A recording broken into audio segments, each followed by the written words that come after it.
Ya, sekali lagi saya bacakan, sebab barang siapa yang berseru kepada nama Tuhan akan diselamatkan. Tetapi bagaimana mereka dapat berseru kepadanya jika mereka tidak percaya kepada Dia?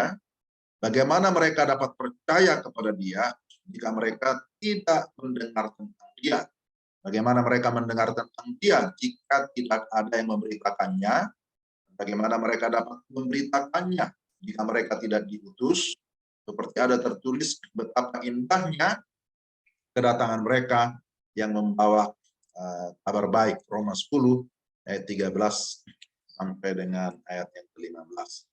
Nah, ini berbicara tentang misi global, misi ke seluruh dunia.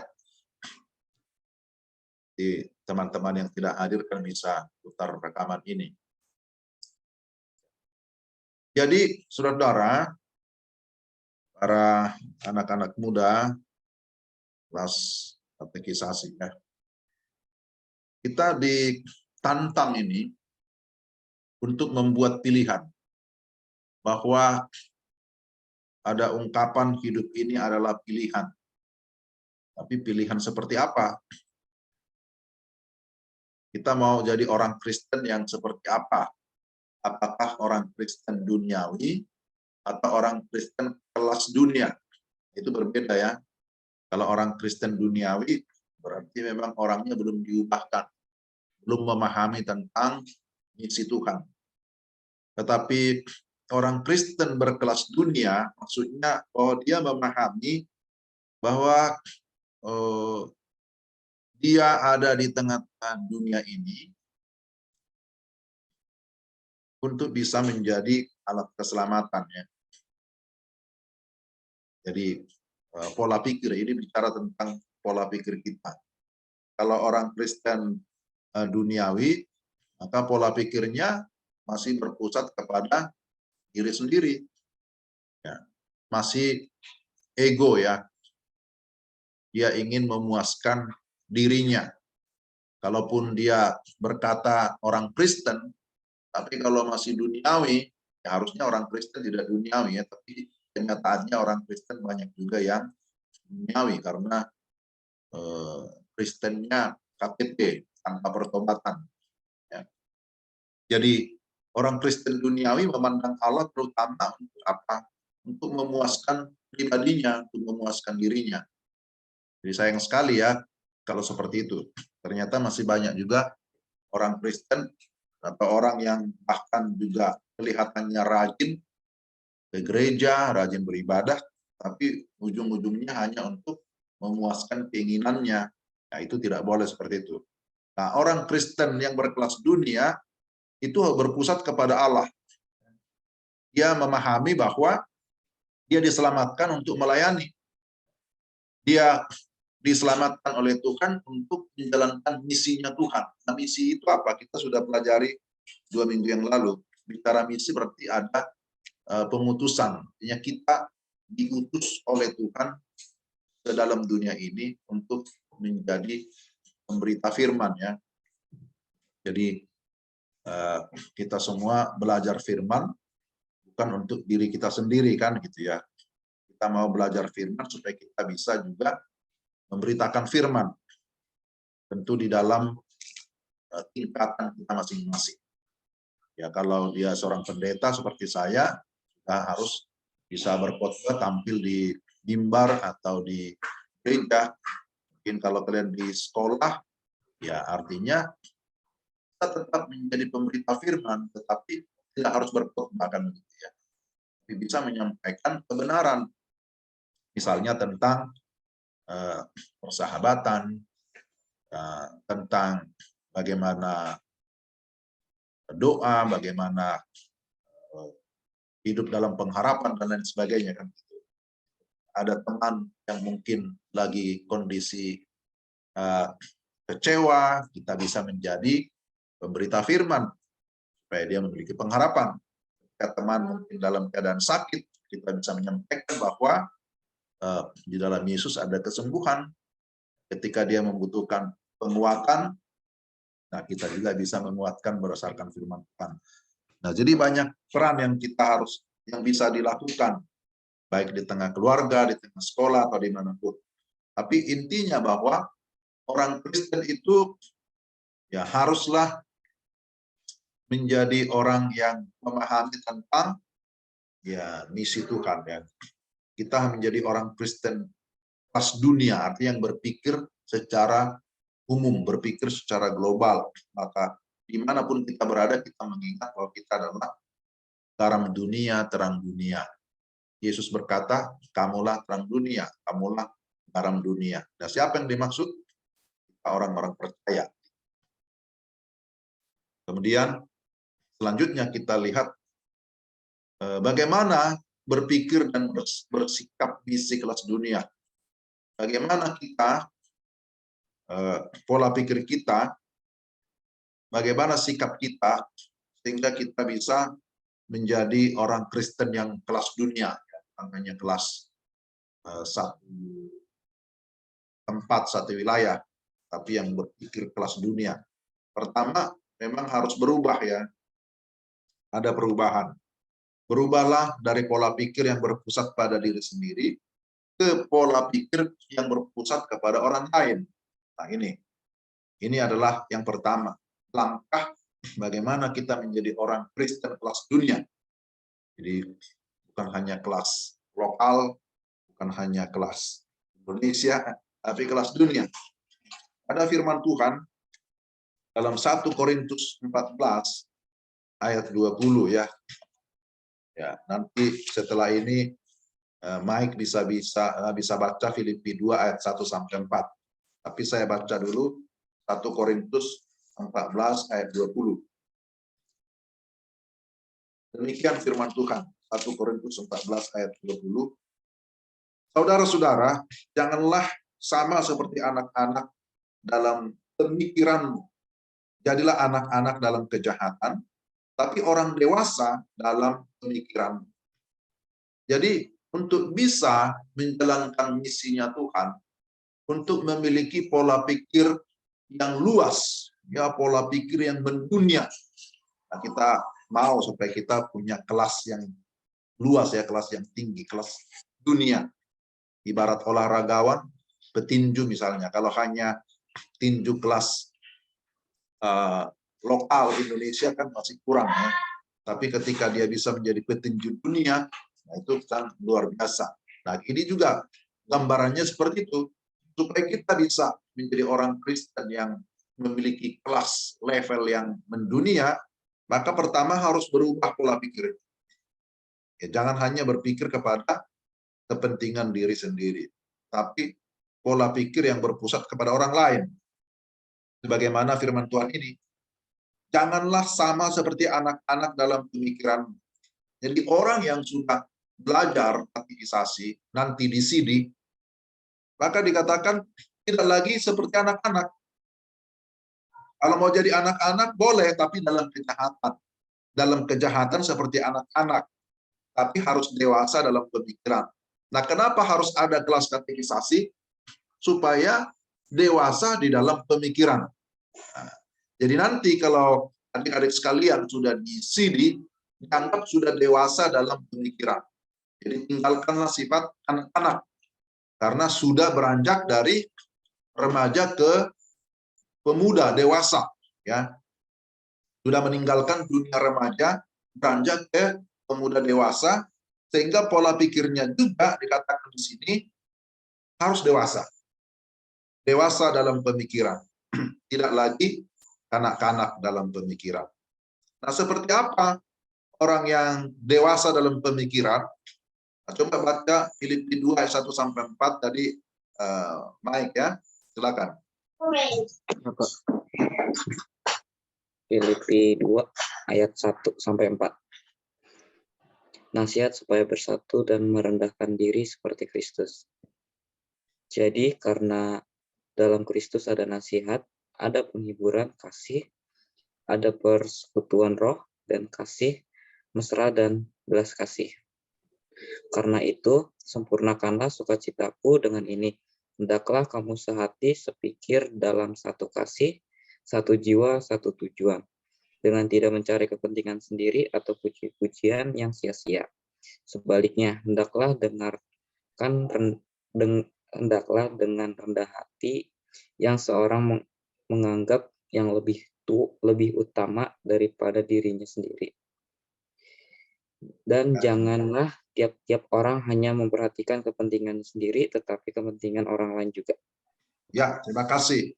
Baik ya. Jadi kita lihat di situ, ayat yang keempat dikatakan, janganlah tiap-tiap orang hanya memperhatikan kepentingannya sendiri, tetapi kepentingan orang lain juga. Artinya peduli kepada orang lain. Dan patokannya siapa? Patokannya adalah Kristus. Karena dalam Kristus, dikatakan ayat 1 itu ya, dalam Kristus ada nasihat, ada penghiburan kasih, ada persekutuan roh, ada kasih mesra dan belas kasihan. Karena itu, sempurnakanlah sukacitaku dengan ini. Hendaklah kamu sehati sepikir. Jadi di sini kita lihat sehati sepikir.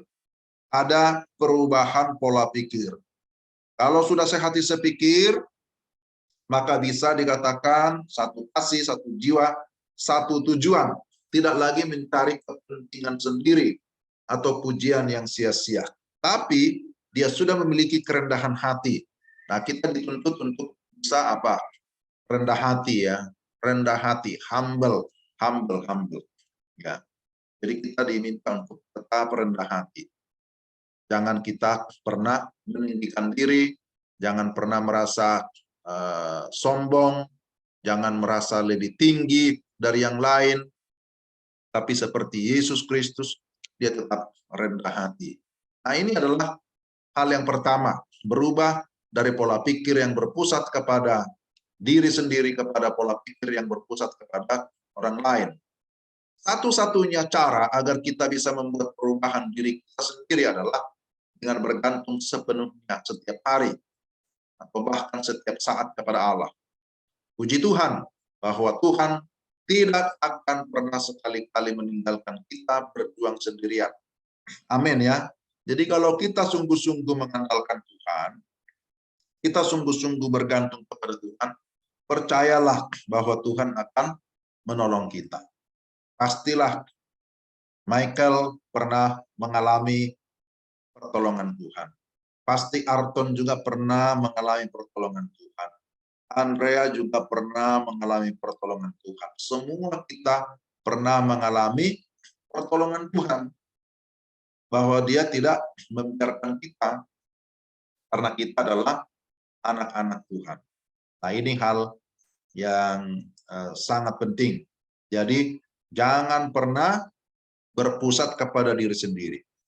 Jangan pernah mengandalkan manusia. Itu yang pertama. Yang kedua, bagaimana kita menjadi Kristen yang berkelas dunia. Kedua, berubahlah dari pola pikir lokal ke pola pikir global. Jadi dari lokal ke global. Lokal itu seperti apa? Ya, lokal itu artinya hanya untuk kalangan sendiri ya. Itu namanya lokal. Misalnya kita memiliki gereja Pokris namanya gereja lokal. Tapi gereja kan di seluruh dunia banyak sekali. Gereja di seluruh dunia disebut sebagai gereja yang universal. Jadi kalau hanya satu gereja, itu namanya gereja lokal. Kita ini gereja lokal di satu tempat, satu organisasi. Tapi secara umum, gereja itu disebut gereja yang universal, gereja yang umum. Ya, bisa disebut gereja yang mengglobal. Bagaimana kita memahami tentang hal ini? Bahwa Allah kita adalah Allah yang global. Dia selalu peduli dengan seluruh dunia. Allah kita tidak hanya peduli kepada satu suku atau kepada satu bangsa, tapi dia peduli kepada seluruh dunia. Yohanes 3:16 menyatakan, karena begitu besar kasih Allah akan dunia ini, sehingga ia telah mengaruniakan anaknya yang tunggal, supaya setiap orang percaya kepadanya tidak binasa, melainkan beroleh hidup yang kekal. Nanti Arton bisa baca Mazmur 2 ayat 8. Bahwa orang-orang Kristen kelas dunia mendoakan dunia. Ambillah sebuah bola dunia atau peta dan doakanlah bangsa-bangsa dengan menyebutkan nama negaranya. Ini prakteknya kan begitu ya. Kalau kita mengaku saya adalah orang Kristen kelas dunia, maka salah satu hal yang kita lakukan, kita peduli kepada suku-suku bangsa yang belum mengenal Tuhan. Kita peduli kepada bangsa-bangsa lain yang mengalami berbagai masalah. Ya, coba Arton Mazmur 2 ayat 8.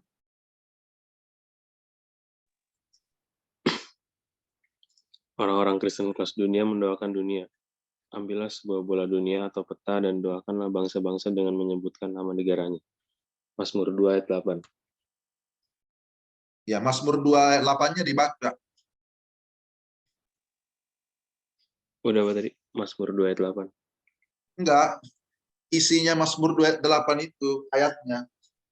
Yang tadi dibaca itu, ya. Buka di Alkitab, Pak. Iya, ya, betul, betul. Oh.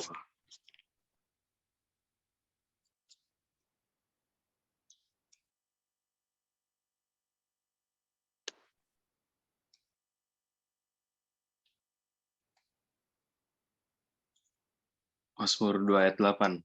Ya. Mintalah kepadaku, maka bangsa-bangsa akan kuberikan kepadamu menjadi milik pusakamu, dan ujung bumi menjadi kepunyaanmu.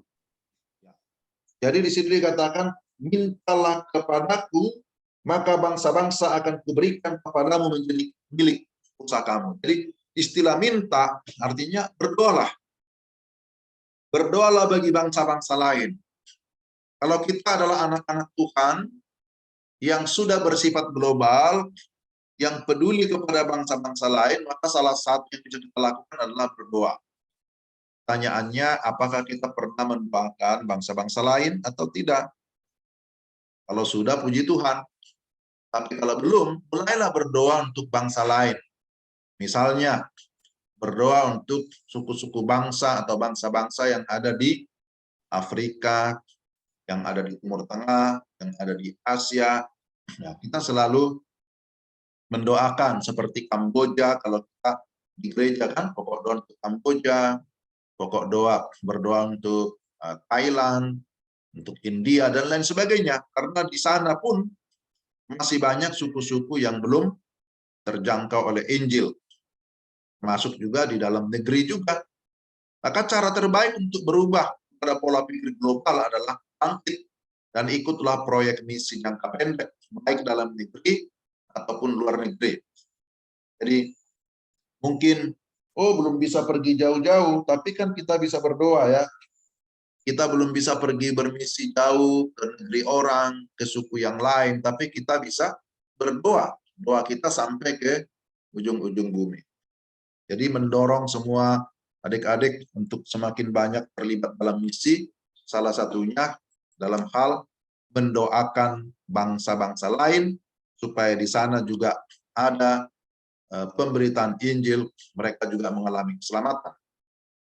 Dan yang ketiga, berubahlah dari pola pikir waktu sekarang kepada pola pikir kekekalan. Ya. Ini adalah hal yang ketiga. Bagaimana kita menjadi orang Kristen yang berkelas dunia? Pola pikir kita harus diubah. Tidak hanya memikirkan waktu sekarang. Banyak orang yang hanya memikirkan yang penting selama saya ada di dunia. Atau berpikir jangka pendek. Yang penting saya berhasil, saya bisa belajar, saya bisa berhasil. Nanti saya dapat kerja, setelah itu saya mapan, saya menikah, saya punya anak, cucu, dan setelah itu selesai. Itu kan hanya waktu yang sementara. Tapi kekekalan itu bicara tentang hal rohani. Bicara tentang hal rohani. Satu kali Yesus berjumpa dengan seorang muda yang kaya. Ini dalam Alkitab ya. Lalu orang muda ini bertanya, Tuhan Yesus, bagaimana saya bisa memperoleh kehidupan yang kekal? Ya, lalu Yesus berkata, apa yang kamu tahu dari kitab suci? Dia berkata, ya saya tahu, saya sudah melakukan semuanya, saya sudah melakukan kebaikan, saya sudah menolong orang, saya tidak berbuat jahat, saya tidak menipu, dan lain sebagainya. Tapi kemudian Yesus berkata, kalau begitu tinggal satu yang belum kamu lakukan. Apa itu? Juallah hartamu dan bagikanlah kepada orang-orang miskin. Tapi apa jawaban dari orang muda yang kaya itu? Dia pergi dengan sedih. Karena ternyata dia hanya memikirkan yang sementara saja. Dia lebih berfokus kepada harta kekayaannya, tapi tidak memikirkan bagaimana keselamatan orang lain. Tidak memikirkan bagaimana orang lain bisa mendapatkan belas kasihan, mendapatkan pertolongan. Jadi dia tidak memikirkan hal rohani, dia hanya memikirkan yang sementara saja. Padahal hidup di dalam dunia ini hanya sementara, tapi setelah itu kita harus memikirkan tentang kekekalan yang ada di surga ya. Jadi setiap kita beribadah, setiap kita memberi persembahan, setiap kita melakukan kebaikan itu harus diarahkan kepada ya Tuhan ya. Apapun yang kita perbuat untuk Tuhan, bukan untuk manusia, supaya ada nilainya rohaninya. Jadi seperti itu. Jadi berhentilah berpikir hanya sementara saja. Jadi jangan berkata, udahlah nggak apa-apa, hidup di dunia singkat. Ya. Tapi after that, apa? Setelah dari dunia kan kita berpikir ada kekekalan. Kekekalan itu hanya dua, kalau tidak surga ya neraka. Tentu kita merindukan supaya tidak seorang pun yang binasa dalam neraka. Tapi kita memiliki kepastian surga, hidup kekal ada di sana. Nah, jadi bagaimana kehidupan kita sekarang? Nah, itu harus berubah. Kita harus memikirkan hal-hal yang sifatnya rohani. Bagaimana kita bisa menolong orang lain, bukan hanya dalam hal pemberian materi, tapi juga bagaimana menolong dia supaya bisa bertumbuh, supaya dia tetap kuat. Maka firman Tuhan harus disampaikan. Tadi kita sudah baca dalam Roma 10 itu, betapa indahnya kedatangan mereka yang membawa kabar baik. Bagaimana seseorang bisa diselamatkan kalau tidak ada yang memberitakan firman? Untuk menggunakan sebaik-baiknya ya, dikatakan di sini, waktu Anda di dunia, kita pergunakan. Anda harus membangun sebuah perspektif kekal. Ini akan mencegah Anda mengutamakan masalah-masalah kecil dan membantu Anda membedakan antara apa yang mendesak dan apa yang penting. Coba dibaca dulu 2 Korintus 5 ayat 1-3. Andrea bisa baca 2 Korintus 5 ayat 1-3.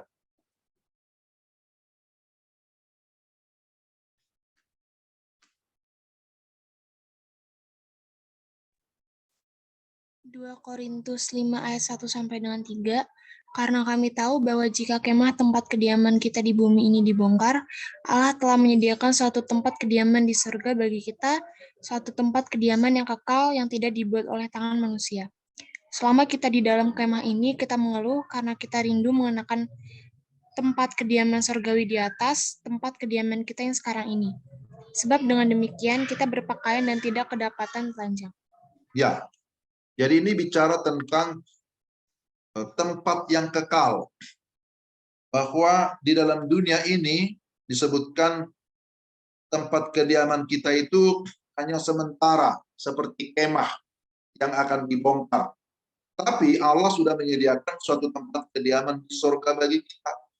Tempat kediaman yang kekal. Nah, supaya kita dikatakan tidak kedapatan telanjang, artinya kita tidak masuk ke dalam surga dengan tangan yang hampa ya. Kira-kira apa yang harus kita lakukan? Maka kita harus melakukan perbuatan baik selama kita ada dalam dunia. Ya, karena berkaitan dengan hadiah atau reward, mahkota yang Tuhan berikan, ada hubungannya dengan pelayanan kita, ada hubungannya dengan perbuatan baik kita.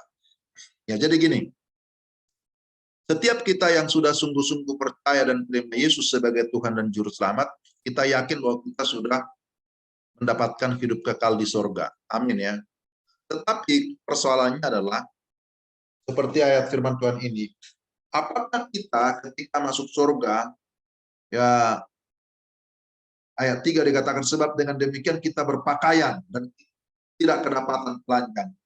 Apakah ketika kita sudah mendapatkan kepastian keselamatan, kita pasti masuk surga, kita tidak melakukan apa-apa? Tentu tidak demikian ya. Justru orang yang sudah memiliki kepastian keselamatan, dia harus lebih bergiat lagi untuk melakukan perbuatan yang baik, untuk melakukan pelayanan, pertolongan, karena ada rasa syukur, bersyukur karena Tuhan sudah berbuat baik, maka kita sekarang melakukan perbuatan yang baik. Hanya perbuatan baik kita bukan lagi syarat untuk keselamatan, tapi kita berbuat baik karena kita sudah mengalami keselamatan dari Tuhan. Jadi perbuatan baik kita itu apa? Bisa pemberitaan firman, bisa melayani orang-orang susah, bisa melayani di gereja, bisa melayani di sekolah, bisa melayani dengan berbagai talenta kita, dan itu akan menentukan kita mau dapat mahkota apa nanti ketika kita masuk surga. Jadi saya kira penting ya kita memperoleh mahkota itu. Maka kita terus bergiat untuk melakukan hal-hal yang baik, hal-hal yang benar. Jadi ibaratnya gini, semua adik-adik kan masuk sekolah. Semua ada sekolahnya. Sudah terdaftar di sana. Dan sudah pasti, ya si A, si B, si C, kalau dia sudah terdaftar di sekolah itu, maka dia akan resmi menjadi murid. Resmi menjadi anggota sekolah itu. Kan gitu ya. Tapi apakah setelah Arton, Andrea, atau Mike masuk sekolah dan berkata, sudahlah, yang penting saya sudah terdaftar di sekolah ini, saya sudah pasti menjadi murid di sini, lalu saya diam-diam saja. Bisa nggak begitu? Nggak bisa. Maka supaya dapat mahkota dalam pengertian, dapat nilai yang bagus, dapat penghargaan, dapat trofi, dapat ijazah, maka harus belajar keras. Kan gitu. Nah sama, ketika kita sudah percaya dan terima Yesus, kita sudah terdaftar menjadi anggota kerajaan Allah. Dan kita berkata, puji Tuhan karena aku sudah memperoleh kepastian keselamatan. Tapi ketika kita sudah terdaftar menjadi anggota kerajaan Allah, apakah kita hanya lipat tangan diam-diam yang penting sudah masuk? Tidak juga. Tapi setiap orang yang sudah di dalam kerajaan Allah, anggota kerajaan Allah, dia harus berlomba dengan tekun dalam perlombaan iman namanya. Perlombaan iman itu perlombaan rohani, melakukan apa yang diperintahkan Tuhan. Apa perintahnya? Salah satu yang utama dikatakan, beritakanlah firman. Beritakanlah firman kepada segala bangsa. Lalu apalagi? Bertolong-tolonganlah, berbuat baiklah, lakukanlah pekerjaan baik. Karena itu nanti mempengaruhi akan reward, akan mahkota yang Tuhan berikan kepada kita. Ketika ada penderitaan, siap enggak menderita? Ketika ada penganiayaan, ketika ada kesulitan, siap enggak menghadapi kesengsaraan? Nah, maka terhadap semuanya itu, Tuhan memperhitungkan. Orang yang giat dalam Tuhan, pasti jerih payahnya tidak sia-sia. Amin ya. Orang yang sungguh-sungguh dalam Tuhan, pasti akan diberkati oleh Tuhan. Itu rahasianya. Jadi ini harus dipergunakan dengan sebaik-baiknya waktu ini. Kairos, kesempatan yang Tuhan berikan. Sehingga kita tidak lagi hanya berpusat kepada yang sementara. Ya, hampir terakhir ini. Yang keempat, berubahlah dari pola pikir selalu mencari-cari alasan kepada pola pikir mencari cara-cara kreatif untuk melaksanakan misi Allah. Misi Allah sering disebut dengan istilah missio Dei, bahasa Latin ya. Missio Dei, misi Allah. Untuk kita bisa terlibat dalam misi Allah, maka kita harus mau mau melibatkan diri dengan cara-cara kreatif. Cara kreatif ini gimana? Tadi salah satu dengan doa, dengan pemberitaan firman. Sekarang di dunia modern ini ada YouTube, ada Zoom, ada WhatsApp, ada Facebook, macam-macam. Dari semua media itu kita bisa memberitakan firman. Kita bisa menjadi berkat bagi orang lain. Mungkin dengan kalimat-kalimat yang positif, dengan mengirimkan ayat firman, juga dengan daya kreativitas, mungkin melalui gambar, melalui lukisan, melalui kreativitas kerajinan tangan, melalui lagu, pujian, ya namanya seni ya, kesenian. Mungkin juga melalui olahraga, bisa juga melalui diskusi dan lain sebagainya. Ada banyak cara-cara kreatif untuk kita bisa terlibat dalam misinya Tuhan. Ya, termasuk dalam hal kalau waktu sekolah minggu masih ingat ya, ayo celengan misi misalnya ya, memberi untuk misi. Itu juga terlibat dalam misi Tuhan. Jadi ada doa, ada dana, ada daya, ada talenta kita, ada kreativitas kita yang bisa dipakai untuk menjalankan misi Tuhan dalam rangka meneruskan Injil, kabar baik kepada teman-teman, kepada dunia ini. Jadi jangan cari alasan. Misalnya berkata, aku kan masih sekolah, aku kan masih muda, belum bisa lah melayani. Aku kan nggak pede, aku pemalu, aku nggak bisa ngomong. Itu namanya cari-cari alasan. Tapi orang yang sudah berpikir secara global, memikirkan keselamatan bangsa-bangsa lain, maka dia justru mencari cara gimana ya supaya saya bisa terlibat. Jangan cari cara untuk menghindar, gitu ya. Jangan cari alasan, aku nggak bisa, rumahku jauh, atau aku nggak bisa nulis, aku nggak bisa gambar, aku nggak bisa ini, nggak bisa semua. Alasannya nggak bisa, nggak bisa, nggak bisa. Apa alasannya? Nantilah, nanti. Ya, padahal nanti itu adalah satu kata yang sebenarnya ya berkata aku tidak mau sebenarnya, atau berkata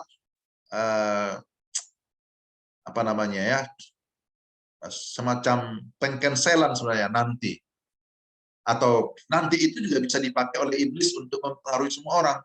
Mau saya melayani, saya mau terlibat dalam misi, tapi nanti saja setelah tamat sekolah, setelah kuliah, setelah kerja, setelah menikah. Lama-lama lupa, tidak jadi, tidak terlibat lagi dalam misi. Jadi jangan bilang, saya akan terlibat misi nanti kalau saya sudah mapan, sudah dapat uang. Tidak perlu. Anak-anak sekolah minggu pun dilibatkan dalam misi Tuhan.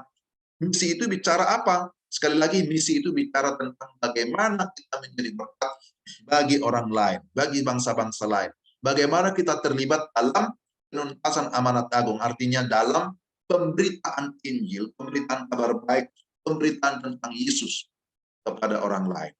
Ini ya. Jadi nggak usah pikir yang terlalu berat-berat. Kita bisa bercerita pengalaman kita bisa menyampaikan iman kita, tidak harus menggurui orang lain ya.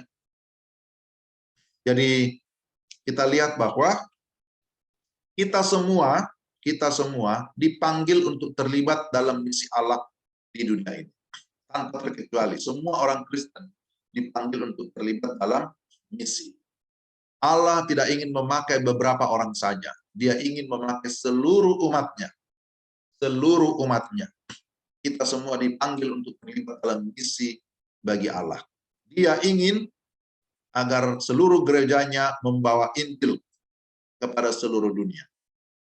Coba dibaca dulu, kembali lagi Mike, Yeremia 1 ayat 7-8, nanti Arton Matius 10 ayat 38-39.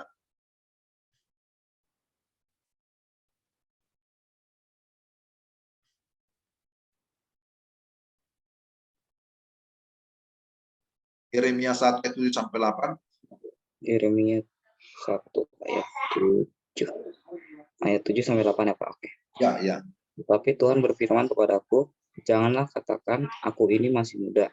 Tetapi kepada siapapun engkau kuutus, haruslah engkau pergi. Dan apapun yang kuperintahkan kepadamu, haruslah kau sampaikan. Janganlah takut kepada mereka, sebab aku menyertai engkau untuk melepaskan engkau. Demikianlah firman Tuhan. Nah, terima kasih. Jadi di sini jelas ya, firman Tuhan yang datang kepada Yeremia. Yeremia awalnya juga beralasan, aku ini masih muda katanya. Aku tidak pandai bicara. Itu kan dalam Yeremia pasal 1 ayat yang ke-6. Yeremia punya alasan, aku masih muda, aku nggak pandai bicara. Bisa dilihat di situ ayat yang ke-6. Tetapi firman Tuhan kepada Yeremia, jangan katakan aku ini masih muda. Artinya jangan pakai alasan. Jangan katakan aku masih muda, tapi kepada siapapun engkau utus, haruslah engkau pergi. Jadi Tuhan itu tegas. Tuhan tidak mau kita beralasan. Alasan masih muda, alasan tidak pintar ngomong. Tapi Tuhan berkata, kepada siapapun engkau utus, haruslah engkau pergi. Apapun yang kuperintahkan kepadamu, haruslah kau sampaikan. Dan kalau Tuhan yang memilih, Tuhan yang memutus, dia juga yang menjamin. Maka dikatakan dalam ayat 8, janganlah takut kepada mereka. Kenapa jangan takut? Sebab aku menyertai engkau untuk melepaskan engkau. Demikianlah firman Tuhan. Jadi Tuhan sendiri yang memberikan jaminan penyertaan. Ketika kita mau memberitakan firman, ketika kita mau melayani Tuhan, maka dia menjamin, aku menyertai. Jangan takut. Arton coba baca Matius 10 ayat 38 sampai 39.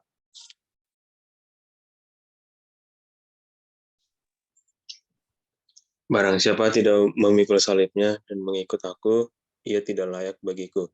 Barang siapa mempertahankan nyawanya, ia akan kehilangan nyawanya.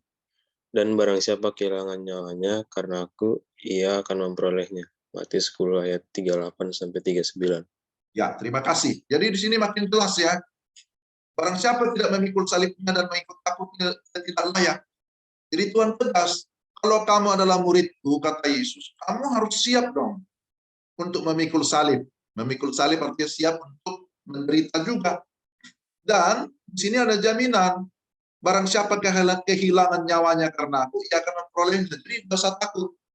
Sebab jaminan penyertaan Tuhan berikan kepada anak-anak. Jaminan pemeliharaan itu Tuhan berikan. Yang penting kita mau melakukannya dengan sungguh-sungguh. Mau terlibat dalam misi Tuhan. Tadi saya sudah singgung, terlibat dalam misi Tuhan yang global itu kita tidak harus langsung jadi misionaris, apalagi masih sekolah. Tapi dimanapun berada, kita hidup ya menjadi berkat bagi lingkungan di mana kita berada. Kita bisa berbagi pengalaman hidup, kita bisa berbagi iman, kita bisa memberikan kekuatan penghiburan ketika teman lagi bersedih. Kita bisa menyampaikan firman ketika dia berada dalam kekecewaan dan sebagainya. Kita bisa mendoakan mereka, kita bisa memberikan motivasi. Nah itu semua kita bisa menjadi teman, menjadi sahabat bagi orang lain yang memang berada dalam kesedihan, berada dalam penderitaan, berada dalam masalah dan seterusnya. Ya.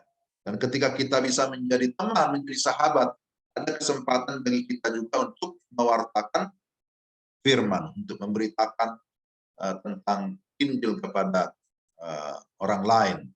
Ya. Jadi kembali kepada ayat ini, sebab barang siapa yang berseru kepada nama Tuhan akan diselamatkan. Tetapi bagaimana mereka dapat berseru kepadanya jika mereka tidak percaya kepada dia? Bagaimana mereka dapat percaya kepada dia jika mereka tidak mendengar tentang dia? Bagaimana mereka mendengar tentang dia jika tidak ada yang memberitakannya? Bagaimana mereka dapat memberitakannya jika mereka tidak diutus? Seperti ada tertulis, betapa indahnya kedatangan mereka yang membawa kabar baik. Jadi sekali lagi, bagaimana menjadi orang Kristen yang berkelas dunia? Ya, kita bukan Kristen duniawi, tapi orang Kristen yang memiliki pikiran yang luas, yang global, yang berkelas dunia. Nah ini adalah beberapa tips ya, bagaimana berpikir dan bersikap misi kelas dunia. Saya ulang secara singkat di akhir ini. Pertama, berubahlah dari pola pikir yang berpusat pada diri sendiri kepada pola pikir yang berpusat kepada orang lain. Tadi sudah dijelaskan ini secara panjang lebar. Kemudian yang berikutnya adalah yang kedua, berubahlah dari pola pikir yang lokal kepada yang global. Jadi jangan hanya memikirkan gereja sendiri, rumah sendiri, negeri sendiri, tapi juga pikirkanlah dunia ini, karena Allah kita adalah Allah global. Dan yang ketiga, berubahlah dari pola pikir waktu sekarang kepada pola pikir kekekalan. Jadi jangan hanya berpikir dunia yang sementara atau sesuatu yang hanya temporal, tapi berpikirlah ada dunia yang kekal. Itu bicara tentang surga, bicara tentang hal-hal yang sifatnya rohani. Dan yang keempat, berubahlah dari pola pikir yang mencari-cari alasan kepada pola pikir yang mencari cara kreatif melaksanakan misi Allah. Nah, adik-adik sekalian yang sudah belajar katekisasi, diajak untuk berpikir, mulai berpikir dewasa. Tinggalkanlah sifat anak-anak. Ketika saudara sudah menerima CD, maka dianggap sudah dewasa di dalam berpikir.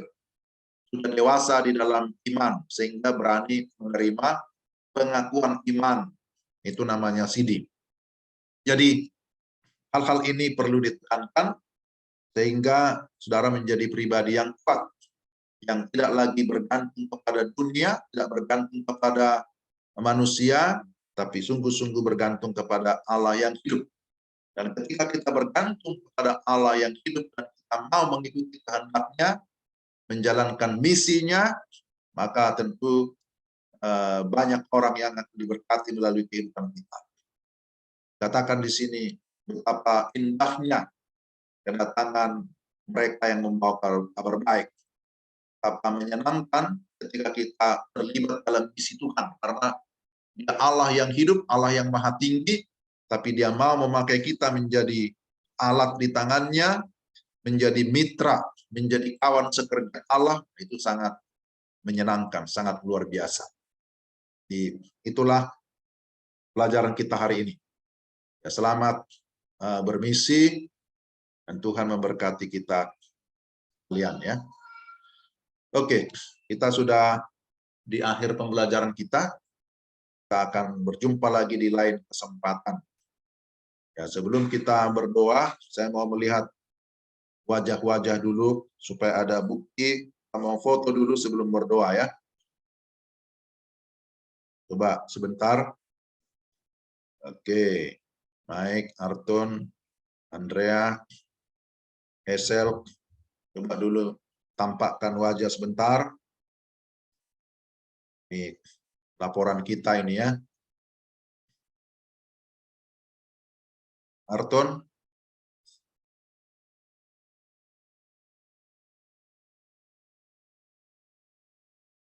Apa sinyal saya ya? Ini nggak kelihatan gambarnya. Sinyal di gereja sih mestinya bagus. Belum kelihatan Arton.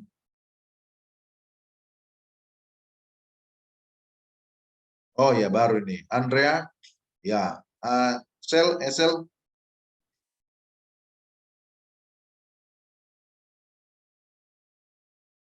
Esel. Mana ini orangnya? Esel. Ini saya ambil dulu. Om, kamera Ya. depan aku rusak, Om. Oh, kameranya rusak. Oh. Ya udah, saya foto dulu ya. 1, 2, 3. Senyumlah sedikit. Satu kali lagi. Oke, ada yang pokok-pokok doa khusus? Kalau ada bisa disampaikan ya. Ada persoalan, ada masalah, ada sakit, ada apa, bisa disampaikan biar kita berdoa. Atau ada pertanyaan, bisa disampaikan juga ya. Ada pertanyaan, ada pokok doa, bisa disampaikan sebelum kita berdoa.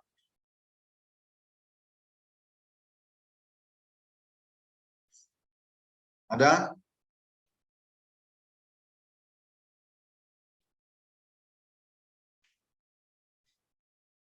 Tidak ada ya?